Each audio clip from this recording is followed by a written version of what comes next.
एक स्मरण अपने भीतर रखिएगा। आप कहते हो कि भगवान ने हमारा साथ छोड़ दिया, आप कहते हो कि परमात्मा ने हमारा साथ छोड़ दिया। शिव महापुराण की कथा कहती है,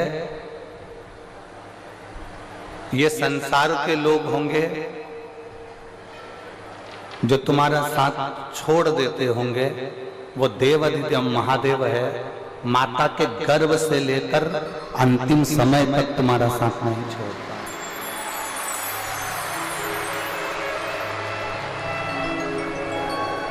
और एक बात और अच्छे से अपने भीतर उतार कर रखना, लोग कहते हैं कि ये मरने के बाद नरक जाएगा या स्वर्ग जाएगा, ये दुनिया के लोग बात करते हैं। ये दुनिया के लोग कहते हैं कि ये नरक जाएगा, ये स्वर्ग जाएगा, ये नरक में जा गिरेगा, ये स्वर्ग में गिरेगा। ये दुनिया के लोग बात करते रहते हैं। ये दुनिया के लोग कहते रहते हैं कि ये नरक जाएगा, ये स्वर्ग जाएगा। आप में से अगर कोई आपके रिश्तेदार स्वर्ग में गए हों तो उनसे एक पत्र लिखवा के मंगवा लो कि स्वर्ग में एसी का रूम है, कि 4 बेड लगा है, कि डबल बेड लगा है, कि वहां पर 4 व्हीलर गाड़ी है, कि रथ है, कि बग्गी है। और आपके ही कोई रिश्तेदार अगर नरक में गए हों तो वहां से भी पत्र लिखकर बुलवा लो कि वहां पर ये तकलीफ भोगना पड़ रही है। शिव महापुराण की कथा में अमरनाथ जी की गुफा के अंदर माता पार्वती जी जब भगवान शंकर से प्रश्न करती हैं, और माता पार्वती जी ने भगवान देवादिदेव महादेव से प्रश्न किया कि संसार में जन्म लेने वाला व्यक्ति, संसार में जन्म लेने वाला मनुष्य स्वर्ग जाता है, नरक जाता है, स्वर्ग का सुख भोगता है, नरक का दुख भोगता है। भगवान शंकर पार्वती जी से कहते हैं, पार्वती अगर संसार में जन्म लेने वाला व्यक्ति, संसार में जन्म लेने वाला मनुष्य यदि 1 लोटा जल मुझे समर्पित करता है तो ना उसे नरक का भोग भोगना पड़ता है, ना उसे स्वर्ग जाने की लालसा होती है, वो मेरे कैलाश में मेरे साथ में विराजमान रहता है। वो कैलाश में मेरे साथ में विराजमान, वो कैलाश में मेरे साथ में रह रहा है। ना उसे स्वर्ग जाने की ललकता है, ना उसे स्वर्ग जाने की लालसा है, और ना उसे नरक भोगने का दुख है।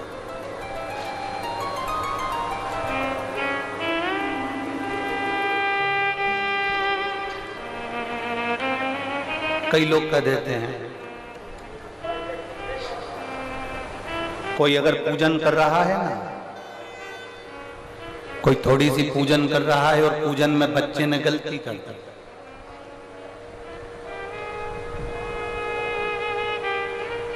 आप भी अगर शंकर जी के मंदिर में जाते हो, देवता के मंदिर में जाते हो, राम मंदिर में जाते हो, कृष्ण मंदिर में जाते हो, भवानी के मंदिर में जाते हो, दुर्गा के मंदिर में जाते हो, देवी के मंदिर में जाते हो, शंकर के मंदिर में जाते हो, आप किसी भी मंदिर में जा रहे हैं,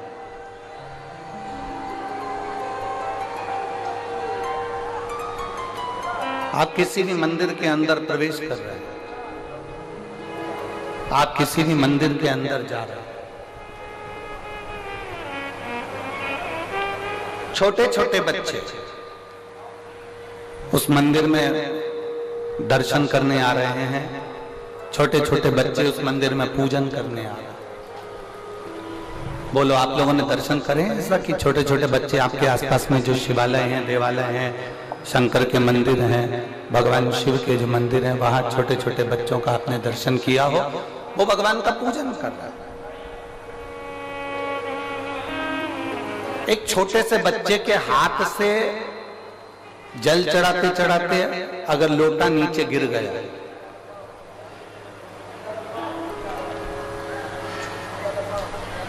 छोटे से बच्चे के हाथ से अगर जल चढ़ाते चढ़ाते एक छोटा सा बच्चा जल चढ़ा रहा, उसके हाथ से लोटा गिर गया, उसके हाथ से जल का पात्र गिर गया, उसके हाथ से एक जल का कलश नीचे गिर गया। छोटा सा बच्चा बेलपत्र चढ़ा रहा है, बेलपत्र चढ़ाते चढ़ाते उसके हाथ में जो बेलपत्र रखी है वो पूरी की पूरी दब गई, बेकार हो गई, मुड़ गई, टूट गई और उसने भगवान शंकर को चढ़ा दिया। जरा सावधानी से सुनना कथा। छोटा सा बच्चा सेवा कर रहा है, कोई महिला आ गई, कोई बहू आ गई, कोई बेटी आ गई। उस बहू को सेवा करना नहीं आता, उस बहू को भगवान की पूजन करना नहीं आता, उस बहू को, उस बेटी को भगवान की आराधना करना नहीं आता, उस बहू बेटी को भगवान का पूजन करना नहीं आता। आ गई वो और पूजन में लग गई, आराधना में लग गई। अब मान लो उससे कोई गलती हो रही है, मान लो उस बच्चे के हाथ से लोटा गिर गया, मान लो उस बच्ची के हाथ से लोटा गिर गया, मान लो बहू पूजन कर रही थी, उससे कुछ गड़बड़ी हो गई, बेटी पूजन कर रही थी, उससे कोई गड़बड़ी हो गई, कोई बच्चा पूजन कर रहा था, उससे कोई गड़बड़ी हो गई, कोई पूजन में त्रुटि हो गई। तो मेरा निवेदन इस व्यासपीठ से है कि जितने बड़े बड़े लोग जिनको पूजन करना आती है, जिनको आराधना करना आती है, जिनको अर्चना करना आती है, उनसे निवेदन है उस बच्चे को लोटा गिरने पर, उस बच्चे को गलत पूजन करने पर, उस बच्चे को कहीं त्रुटि वाली पूजन करने पर भी मेरा घर के बड़ों से निवेदन है उसको डांटने का प्रयास मत करना, क्योंकि वो अभी अभी जुड़ा है, वो अभी अभी जुड़ा है। जब वो अभी अभी जुड़ा है तो धीरे धीरे धीरे धीरे वो सेवा की ओर, पूजन की ओर अग्रण्य होगा, वो धीरे धीरे पूजन की ओर बढ़ेगा, वो धीरे धीरे सेवा की ओर बढ़ेगा, धीरे धीरे सीखेगा। अब आप लोग क्या करते हो कि एक साथ एकदम बच्चे को चिल्ला जाते हो, जरा सी गलती हुई, जरा सी गड़बड़ी हुई और आपने बच्चे को चिल्लाया, जरा सी गलती हुई, जरा सी गड़बड़ी हुई और आपने बच्चों को चिल्लाना प्रारंभ कर ना।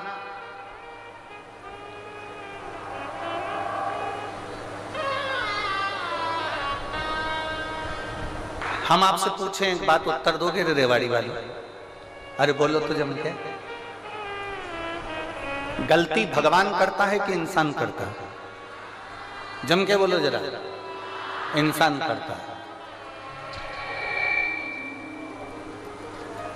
गलती भगवान नहीं करता, गलती इंसान करता है।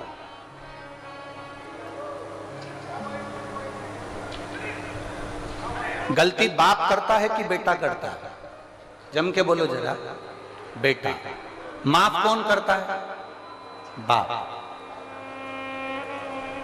आपने अगर गलती कर भी दी है, आपसे अगर कोई गलती हो भी गई है, मान लो जल की जगह तुमने दूध चढ़ा दिया, दूध की जगह दही चढ़ा दिया, दही की जगह तुमने जल चढ़ा दिया, मान लो चंदन लगाना था तुमने चावल लगा दिया, चावल की जगह अबीर लगा दी, अबीर की जगह गुलाल लगा दी, मान लो बेलपत्री की जगह फूल चढ़ा दिया, फूल की जगह बेलपत्र चढ़ा दी, तो ये चिंता मत करना कि मुझसे कोई गलती हो गई। याद रखना वो तुम्हारा बाप है और बाप अपने बच्चों की गलतियों को माफ करता चले जाता है। बाप अपने बच्चों की गलतियों को माफ करने की उसकी आदत बनी हुई। वो तो केवल इतना कहता है कि तुम कैसे भी आओ मेरे करीब, कैसे भी पहुंचो।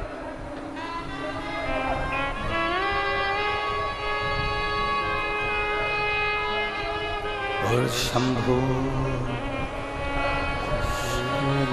शरणे मांगू घड़ी रे घड़ी, दुख काटो दया करी ने दर्शन आपो। शंभु शरणे पड़ी मांगू घड़ी रे घड़ी, दुख काटो दया करी दर्शन आपको। आप उसकी शरण में जाइए, आप उसके चरणों में पहुंचिए, आप उससे विनय करने पहुंचिए, आप उससे निवेदन करने पहुंचिए। और जब आप उसकी शरण में जाओगे, उसके चरणों में निवेदन करने पहुंचोगे, तब आप स्वयं वो आपको माफ करता चला जाए। स्वयं आप भगवान नहीं हो, आप इंसान, और गलती इंसान से होती है।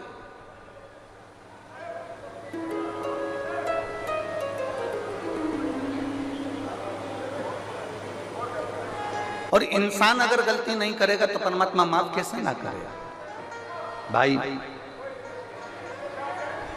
फिर एक निवेदन करेंगे आपसे, सलाह देने वाले ढेर सारे मिलते हैं, पर सहयोग देने वाले बहुत कम मिलते हैं, बहुत कम। सलाह देने वाले ढेर सारे मिलेंगे आपको। कोई आपसे कहेगा कि तू ऐसा कर ले, कोई कहेगा तू वैसा कर ले, कोई कहेगा तू ऐसा कर, कोई कहेगा तू वैसा कर, बहुत सारे मिलेंगे, परंतु सहयोग देने वाले बहुत कम मिलेंगे, ना केवल। और शिव महापुराण की कथा बहुत सुंदर बात कहती है कि देव अधिदेव महादेव सलाह कम देते हैं, देव अधिदेव महादेव सहयोग ज्यादा देते हैं, तुम्हारे दुख की घड़ी में और तुम्हारी सुख की घड़ी।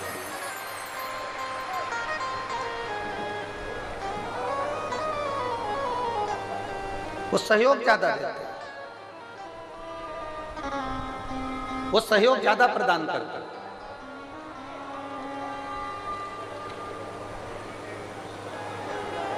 बहुत मिलेंगे संसार में आपको सलाह देने वाले, बहुत। कोई आपसे कहेगा कि ऐसा कर लीजिए, कोई आपसे कहेगा वैसा कर लीजिए। पर शिव महापुराण की कथा कहती है कि अगर कोई जीवन में आपको सहयोग प्रदान करेगा, संसार का कोई मनुष्य भी यदि आपको सहयोग दे रहा है, तो ये समझ लेना कि वो शंकर का एक रूप है, वो शिव का एक स्वरूप। अगर कोई आपको सहयोग दे रहा है तो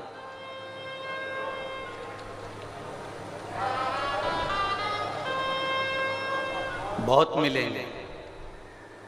शिव महापुराण की कथा कहती है, हमको ऐसे भी लोग मिलेंगे जो दिन रात आपको अपशब्द कहते मिलेंगे, दिन रात आपको गालियां देते मिलेंगे, आड़ा टेढ़ा बोलते मिलेंगे, अपशब्द कहते मिलेंगे।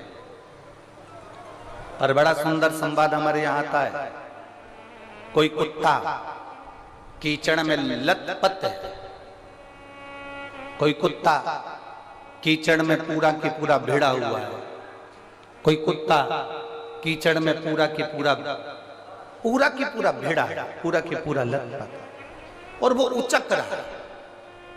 वो कुत्ता उचक रहा है और दौड़ रहा है, कुत्ता कहीं पूंछ हिला रहा है, कुत्ता कहीं इधर उधर उचक रहा है।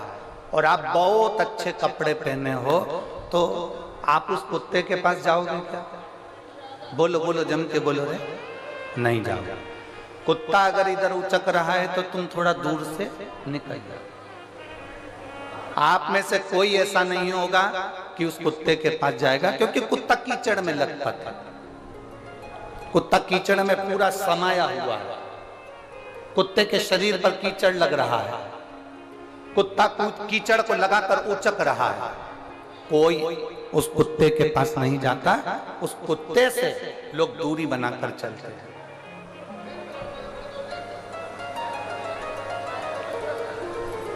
टीवी के बारे में, उस कुत्ते से लोग दूरी बनाकर चलते हैं, दूरी।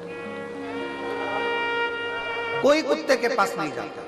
और समझदारी इसी को कहते हैं कि अगर कुत्ता कीचड़ में भिड़ा हुआ है, कुत्ता कीचड़ में भिड़ने के बाद उचक रहा है, बहुत यहां वहां घूम रहा है, तो निवेदन है उस कुत्ते के करीब में मत जाना, कुत्ते से दूरी बनाकर रखना। उसी तरह संसार में ऐसे ऐसे लोग भी हैं जो दिन रात गंदे व्यसन में डूबे हुए हैं, मदिरा पान में, मांसाहार में, वेश्यावृत्ति में, जुए में और ना जाने कितने कितने गंदे काम में डूबे हुए हैं। ना जाने कितना कितना निंदा करते हैं, ना जाने कितना कितना अपशब्द कहते हैं, ना जाने कितना कितना आड़ा टेढ़ा बोलते हैं। आपसे निवेदन है, आप ये जान लेना कि गंदे कुत्ते के पास में जाओगे तो आपके कपड़े गंदे हो जाएंगे, उसी तरह गलत व्यक्ति की संगति में जाओगे तो तुम्हारा भी जीवन व्यर्थ हो जाएगा। बेकार।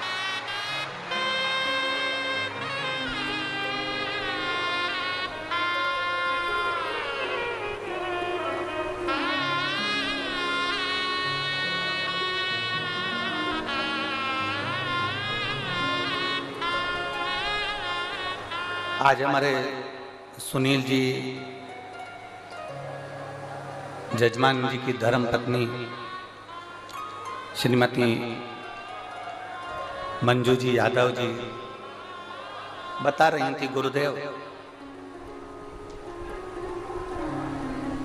हमारी बेटी बोल रही थी कि मम्मी ना जाने कितने भाग्य प्रबल हुए होंगे जो शिव महापुराण की कथा अपने यहाँ हो रही है और गुरुजी अपने घर पे ठहरे हुए हैं और भोलेनाथ जी की सेवा घर पर चल रही है।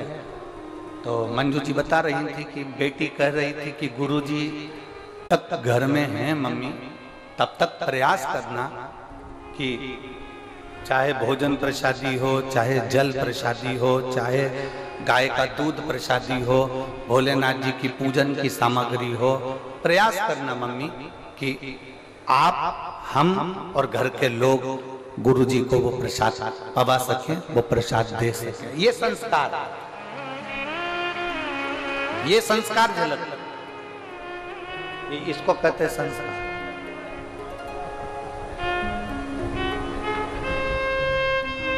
शिव के प्रति भक्ति को बढ़ाने का प्रयास करिए, शंकर के प्रति विश्वास को जगाने का प्रयास करिए, शंकर के प्रति भरोसे को जगाने का प्रयास करिए।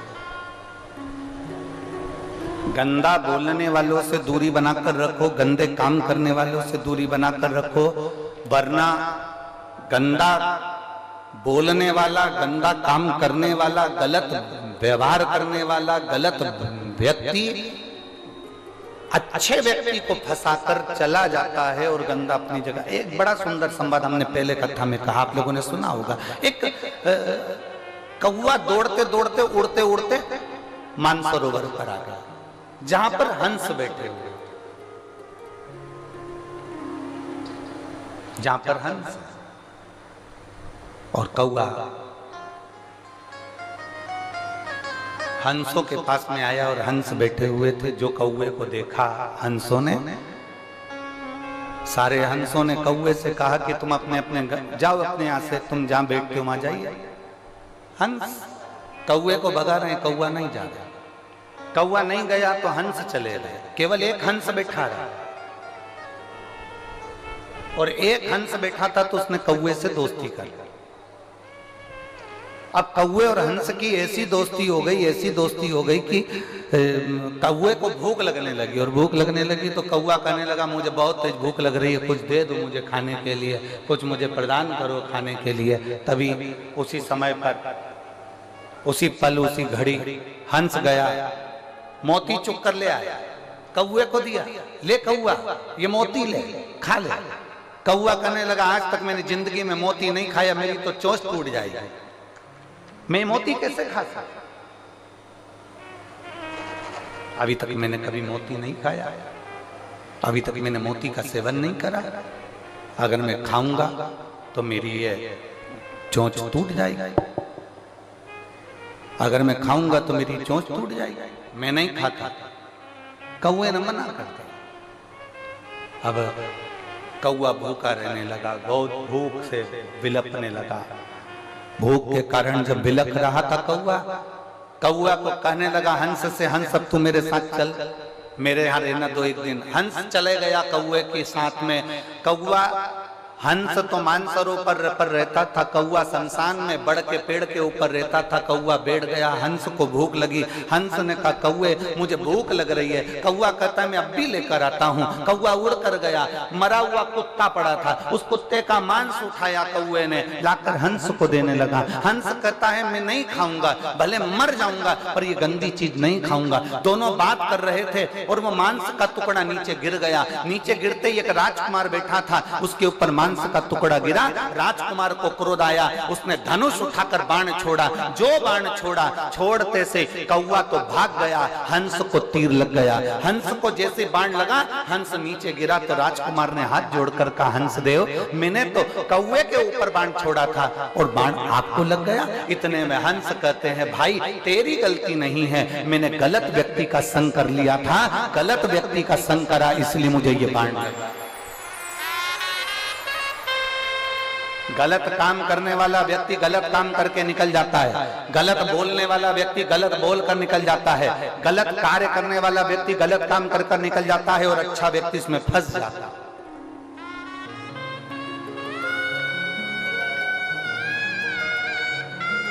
अच्छा व्यक्ति इसमें फंस रहा है।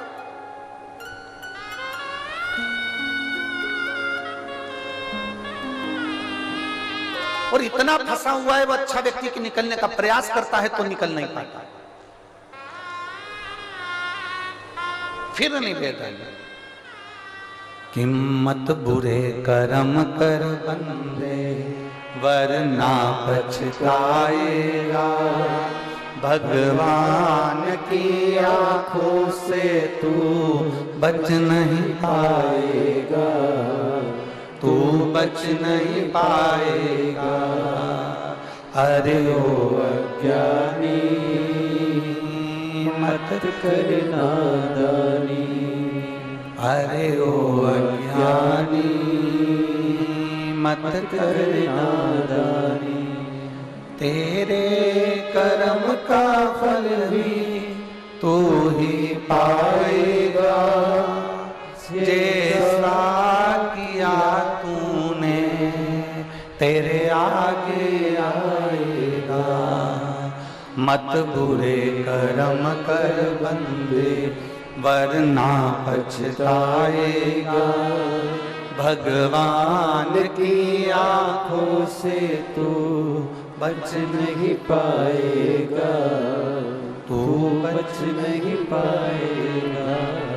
अरे ओ अज्ञानी मत कर नादानी, अरे ओ अज्ञानी मत कर नादानी। अपने कर्म का भोग अपने को भोगना है,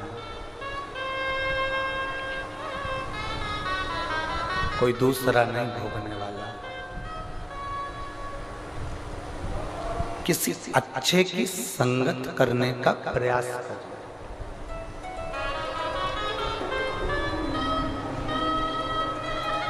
एक बहुत अच्छी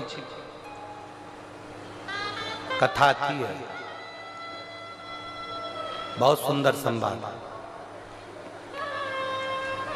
तमिल भाषा में एक संत ने एक पुस्तक लिखी है जिसका नाम है शिव रहस्य। क्या नाम है किताब का? जम के बोलो जरा। शिव रहस्य, तमिल भाषा में लिखी है। और उसमें दक्षिण के एक शंकर जी के मंदिर का वर्णन आता है, भीलेश्वर महादेव। कौन से महादेव हैं? जम के बोलो जरा, जम के। भीलेश्वर, जिनको भीलनाथ महादेव भी कहते हैं, भीलेश्वर महादेव।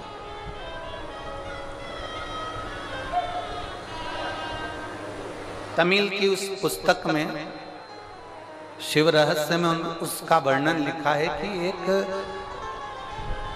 घने जंगल में एक शंकर जी का एक शिवालय, घने जंगल,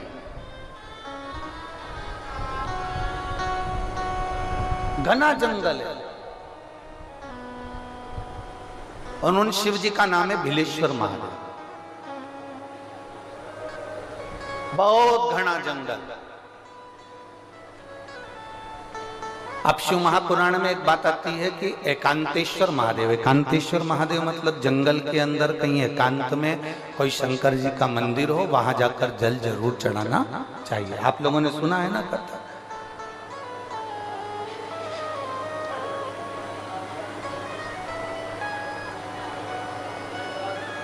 वहां जल जरूर चढ़ाना चाहिए। मान लो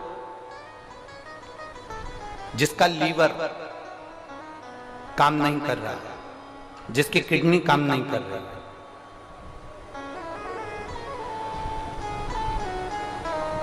और डॉक्टर ने कह दिया कि इसका डायलिसिस चालू हो गया है या इसका डायलिसिस चल रहा है,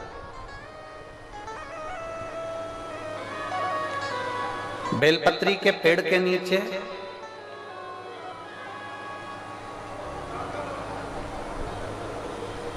एक पात्र में गंगा जल रख लीजिए। एक कटोरी के अंदर एक पात्र में गंगा जल रख लीजिए और श्री शिवाय नमः। ठीक है।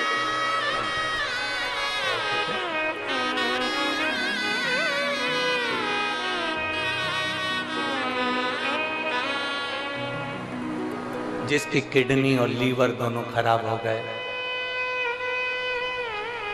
दो हॉस्पिटल में इलाज चल रहा, शरीर की सूजन समाप्त नहीं हुई,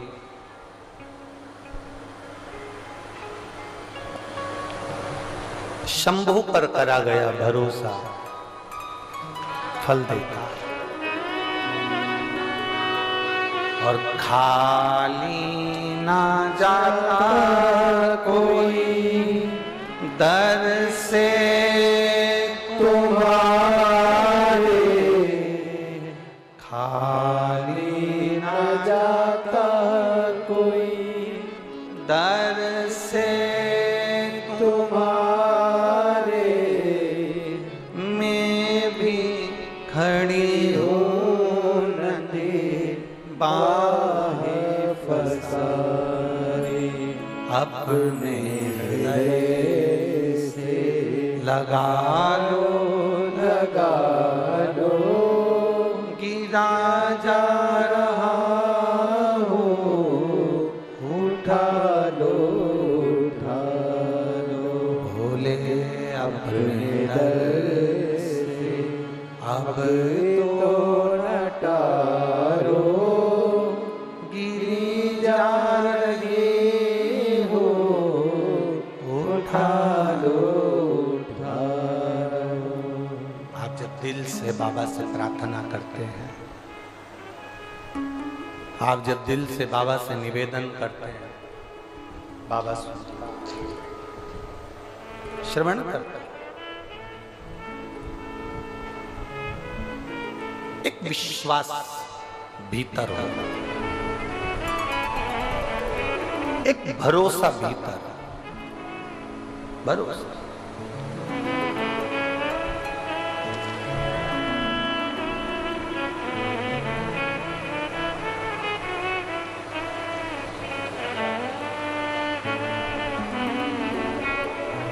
और जब भरोसा और विश्वास की दृढ़ता प्रबल होती है ना, तब शिव को मिलने में देरी नहीं होती। तब ओगरदानी मेरा, शंभू मेरा, त्रिकालदर्शी मेरा, कैलाशी मेरा, विनाशी मिलता है। उसको मिलने में देरी नहीं होती।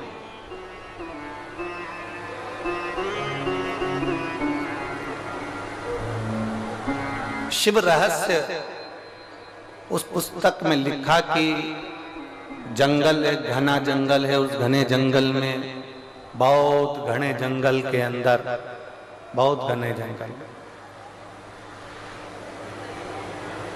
इतना घना जंगल है, और उस घने जंगल में भिलेश्वर महादेव का मंदिर है, एकांत।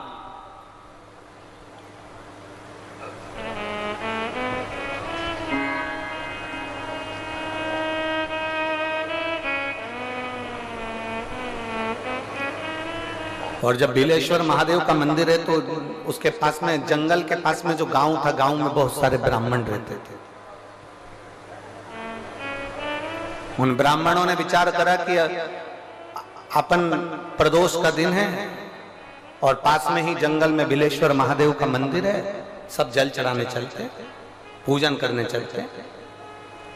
पर एक बात है कि वहां जो शंकर जी का मंदिर है वहां सब वनवासी रहते हैं, सब आदिवासी, सब वनवासी, वन में विचरण करने वाले, वन में रहने वाले रहते हैं। और उस मंदिर में कोई पूजन नहीं करता है। इतने में एक ब्राह्मण बोला कि मंदिर में पूजन तो होती है पर वही वनवासी करते हैं, पर उनको पूजन करना नहीं आता।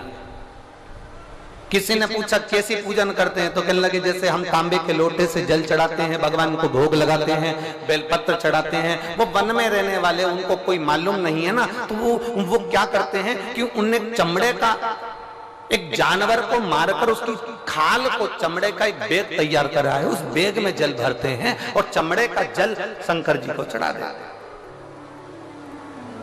किसी पशु पक्षी को मारते हैं, उसका मांस उठाकर भगवान को भोग लगा देते हैं। ब्राह्मणों ने विचार करा, बताओ कैसे लोग हैं, भगवान को पहचानते नहीं, कैसे लोग भगवान को जानते नहीं। अपन चलते हैं और अपन पूजन करेंगे। पूरे पूजन की सामग्री लेकर ब्राह्मण जितने थे सारे के सारे बिलेश्वर महादेव पर पहुंच गए। बिलेश्वर महादेव पर जैसे ही पहुंचे, जरा कथा पर ध्यान देना, ये कथा हमको बताती है, ये शिव रहस्य की कथा हमको कहती है कि भगवान कभी भी सामग्री का भूखा नहीं रहा, भगवान भोलेनाथ भाव का भूखा रहा। भगवान शंकर को रिझाने के लिए सामग्री की जरूरत नहीं है। कोई चीज तुम पशुपति व्रत करने के लिए गई हो, थोड़ा सामान तुम्हारा घर पर छूट गया, मान लो तुम्हारा कंकु, रोली, मोली, चंदन, हल्दी कुछ घर पर छूट गया, बस एक चीज ना छूटे, जो 6 दिए हैं वो और प्रसाद के 3 हिस्से। जो प्रसाद तुम लेकर जा रहे हो उसके 3 हिस्से करने का सामान वो छूटना नहीं चाहिए। बाकी का तुम्हारी मोली घर पर छूट गई, रोली घर पर छूट गई, चंदन घर पर छूट गया, अगर तगर घर पर छूट गया, कपूर घर पर छूट गया, लोटा पानी का घर पर छूट गया, कोई सामान तुम्हारा घर पर छूट गया, चल जाएगा, बिल्कुल चलेगा। तुम उसमें चिंता मत करना कि मेरी थाली में ये नहीं। गणगौर की पूजन करने जाती हैं माताएं, इधर गणगौर होती है कि नहीं होती हमको नहीं मालूम। गणगौर की जब पूजन करने माता जाती हैं, तीज का पूजन करने जाती हैं, देवी का पूजन करने जाती हैं, चतुर्थी का पूजन करने जाती हैं, किसी देवी देवता का पूजन करने जाती हैं, पूजन की थाली में दूसरे की थाली में देखती हैं कि बहुत सारा सामान है, मेरी थाली में ये चीज नहीं है, तो उसको याद आती रहती है, मैंने तो भगवान को ये चढ़ाया ही नहीं, मैं तो भगवान को ये दे ही नहीं पाई, मैं तो भगवान को ये दे नहीं पाई, मेरे पास तो ये सामान है ही नहीं, उसकी चिंता में लग जाती है। शिव महापुराण की कथा कहती है, जो देवी देवता ने आपके हाथ से बुलवाना था वो सामान देवी देवता ने अपने हाथ से बुलवा लिया, अब चिंता करने की जरूरत नहीं। आप ये टेंशन मत लो कि मेरी थाली में ये नहीं है, मेरी थाली में ये है, ना ना, आप तो भगवान के भरोसे छोड़ दो कि तूने जो कहा मैं वो लेकर आ गई, तूने जो मुझे बुद्धि दी उस बुद्धि से मैं लेकर आ गई, तूने जो मुझे आज्ञा करी मैं वो लेकर पहुंच गई। अब मेरे पास में ये नहीं कि मैं ये भूल गई, मैं ये रह गया।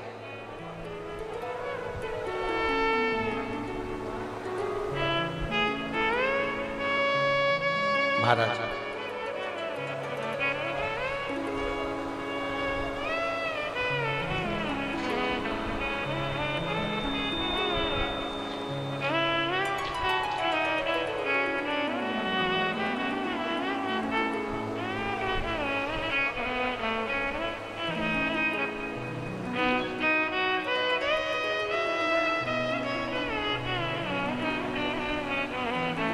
बाबा तूने लाखों की तकदीर संवारी है, बाबा तूने लाखों की तकदीर संवारी, इतना मुझे बतला दे, इतना मुझे बतला दे, कब मेरी बारी है, इतना मुझे बतला दे, कब मेरी बारी है। बाबा तूने लाखों की भोले तूने लाखों की तकदीर सवारी है, भोले तूने लाखों की तकदीर सवारी है, इतना मुझे बतला दो, इतना मुझे बतला दो, कब मेरी। उसके मंदिर में जब जाओ, उसकी चौखट पर जब जाओ, तुम्हें कुछ नहीं आता, ना तुम अर्चना जानते हो, ना पूजन जानते हो, ना आराधना जानते हो, ना तुम दिया जलाना जानते हो, ना तुम आरती करना जानते हो, ना तुम पूजन करना जानते हो, ना तुम भगवान को रिझाने का कोई तरीका जानते हो, ना तुम भगवान को रिझाने के लिए कोई पाठ जानते हो, ना कोई तुम पूजन जानते हो, ना तुम आराधना जानते हो। कोई हमसे कह देना सीहोर वाले महाराज तुमको कोई मंत्र आता है, तुमको कोई साधना आती है, कोई तुमको तप आता है, कोई तुमको योग आता है, कोई तुमको साधना करना आती है, हमसे कोई कह दे तो हम स्पष्ट मना कर दे कि हमको तो कुछ भी नहीं आता, केवल एक चीज आती है, श्री शिवाय नमस्तुभ्यम और एक लोटा जल, इसके सिवा में कुछ भी नहीं आता, कुछ भी नहीं।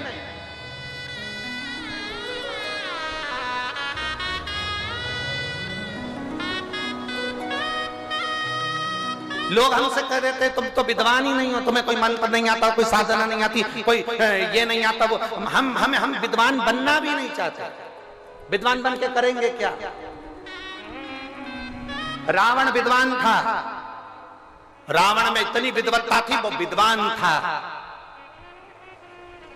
रावण के आगे लिखा होता था रावण लंकाधिपति विद्वान है, हनुमान जी के आगे विद्वान नहीं लिखा होता था, हनुमान जी के आगे लिखा होता था विद्यावान गुणयति चातुर। रावण विद्वान था, हनुमान जी विद्यावान थे। विद्वान और विद्यावान में अंतर होता है। विद्वान व्यक्ति अपना आडंबर ज्यादा फैलाता है, विद्वान व्यक्ति अपना दिखावा ज्यादा करता है। विद्वान व्यक्ति बार बार कहेगा तुम्हें ये नहीं आता, तुम्हें वो नहीं आता, तुम ये नहीं जानते, तुम वो नहीं जानते। पर विद्यावान गुणयति चातुर, विद्यावान व्यक्ति वो होता है जो झुककर प्रणाम कर कर नमन कर कर भक्ति करता है। उसे किसी से मतलब नहीं कि आडंबर क्या होता है, क्या परचम, उसे कोई मतलब नहीं। उसे तो केवल एक मतलब है कि भगवान की भक्ति कैसे करना है। और हमने आपसे भी इतना ही निवेदन करा, आपको मंत्र नहीं आते बिल्कुल मत आने दो, आपको साधना नहीं आती बिल्कुल मत आने दो, आप योग नहीं जानते मत जानो, आप साधना नहीं जानते, आराधना नहीं जानते, मंत्र नहीं जानते, तंत्र नहीं जानते, विद्या नहीं जानते, स्तुति नहीं जानते, आरती करना नहीं जानते, पूजन करना नहीं जानते, मत जानो। तुम तो एक काम करो, सारी समस्या का हल एक लोटा जल। हम पढ़े लिखे नहीं, हम विद्वान नहीं, हम ज्ञानवान नहीं, हम तो इतना जानते हैं कि शंकर भगवान को राम जी ने एक लोटा जल चढ़ाया था तो उनको लंका का राज्य मिल गया था। भगवान कृष्ण ने एक लोटा जल चढ़ाया था तो उनके घर में 1,77,186 बच्चे हो गए थे। माता पार्वती ने एक लोटा जल चढ़ाया था तो उनको भगवान शंकर मिल गए थे। लक्ष्मी जी ने एक लोटा जल चढ़ाया था तो उनको बैकुंठ का निवास मिल गया था। सरस्वती ने एक लोटा जल चढ़ाया था तो वो वीणा वादनी बन गई थी। ब्रह्मा जी ने एक लोटा जल चढ़ाया था तो वो बट का वृक्ष बन गए थे। इंद्र ने एक लोटा जल चढ़ाया था तो इंद्र की सत्ता वापस मिल गई थी। और अगर संसार में रहने वाला व्यक्ति अगर एक लोटा जल चढ़ाएगा तो वो भी कुछ ना कुछ प्राप्त जरूर करेगा। हमें मंत्र नहीं आते, हमें साधना नहीं आती। तुमसे कोई कहे तुम विद्वान हो, हाथ जोड़ करके देना हम तो विद्वान नहीं, हम तो ढोर है। हमें कुछ नहीं, कुछ नहीं। और तेरा ही दिया मैंने खाया पिया है, तेरा शुक्रिया है, तेरा शुक्रिया। हमें कुछ नहीं है। एक पत्र है, देख।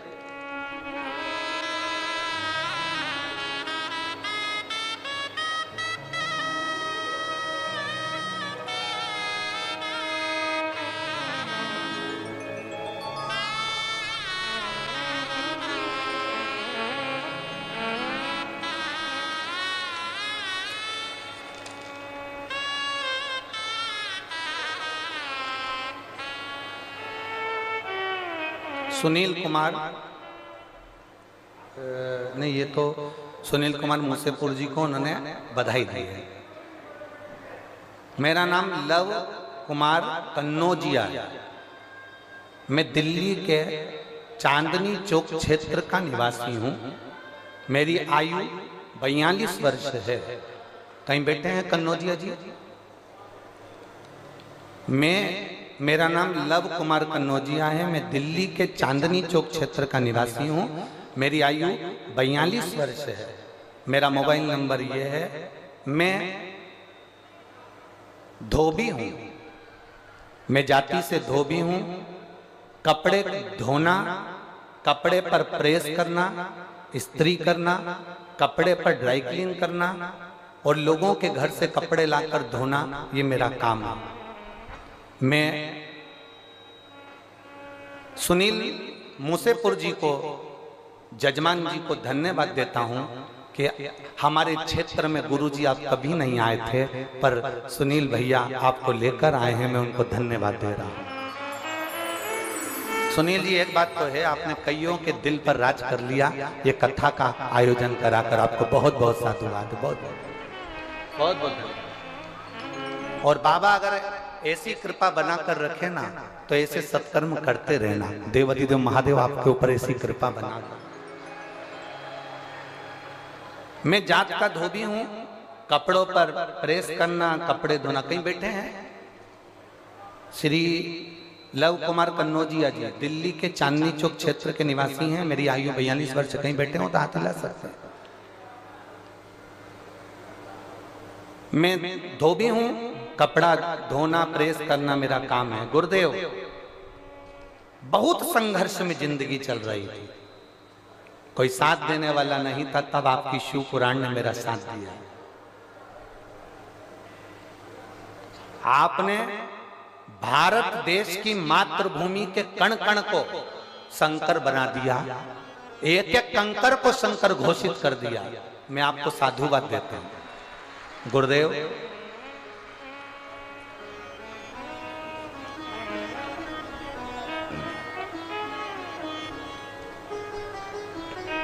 मेरा काम धंधा सही नहीं चल रहा था।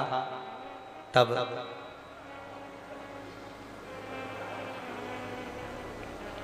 करूं क्या? आप कहते हो कि कुछ भी सेवा करो करो। मैंने भी उस दिन संकल्प ले लिया। आप एक लोटा जल का वर्णन करते हो, सारी समस्या का हल एक लोटा जल। मैंने भी बाबा से प्रार्थना करी, अगर मेरा धंधा चल गया और मेरा काम चल गया ना, तो मैं उसका एक अंश निकालकर जनमानस की सेवा करूंगा। अब सेवा करूं, परंतु आप कहते हो ना गुरुजी, भगवान कहते हैं पहले कर तो मैं तुझे दूं। अब मेरे पास में इतना पैसा तो नहीं था, पर मैं सोच रहा था। तभी किसी ने आकर मेरे दुकान पर कपड़े का बंडल रख दिया और कहा इसको धोना भी है, ड्राई क्लीन भी करना है और प्रेस भी करना।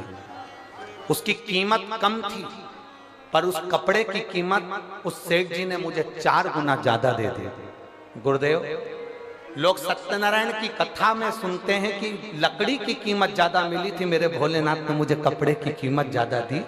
और मैं बाबा का क्या गुणगान करूं गुरुदेव। बाबा की कृपा से जो मुझे पैसा मिला उसका मैंने कागज छपवाया।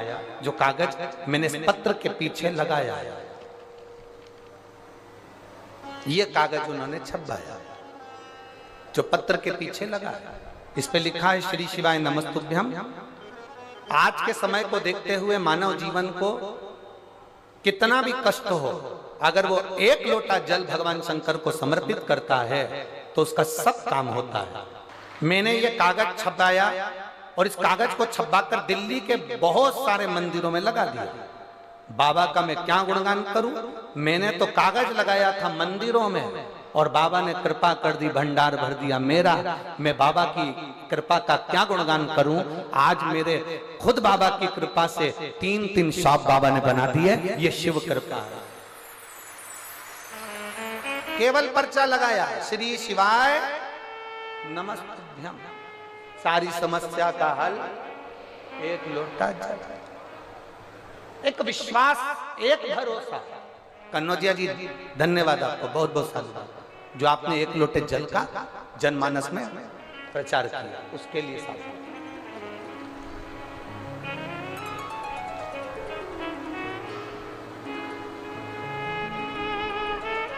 शंभु है, त्रिकालदर्शी, कैलाशी, अविनाशी, उसको पहचानना बहुत कठिन। और शंभु शरणे पड़ी मांगू घड़ी रे घड़ी, दुख काटो दया करी ने दर्शन आपो। शंभु शरणे पड़ी मांगू घड़ी रे घड़ी, दुख काटो दया करी दर्शन आपो। भगवान को तुम्हारी सामग्री से मतलब नहीं है, भगवान को तुम्हारे दिखावे से मतलब नहीं है। भोलेनाथ को केवल तुमसे चाहिए तो तुम्हारा मन, तुम्हारा चित्त, तुम्हारा भाव चाहिए। निर्मल मन सो मोहि पावा, मोहि छल छिद्र कपट। भगवान को केवल, और जितने भाव से, जितने हृदय से, दिल से आप सुनोगे मेरा देव अधिदेव महादेव, उतने दिल से तुम्हारी खाली झोली को भर कर भेज देगा। वो शिव है, वो घड़ी है। बोल बम का नारा है, जम के जरा जम के बोलो, बोल बम का नारा है। सारी समस्या का हल। कोई लेट बनता है, कोई जल्दी बनता है, शिव को जल चढ़ाने वाला एक दिन सेठ जरूर बना। शिव को रिझाने वाला कभी कमजोर। अब करा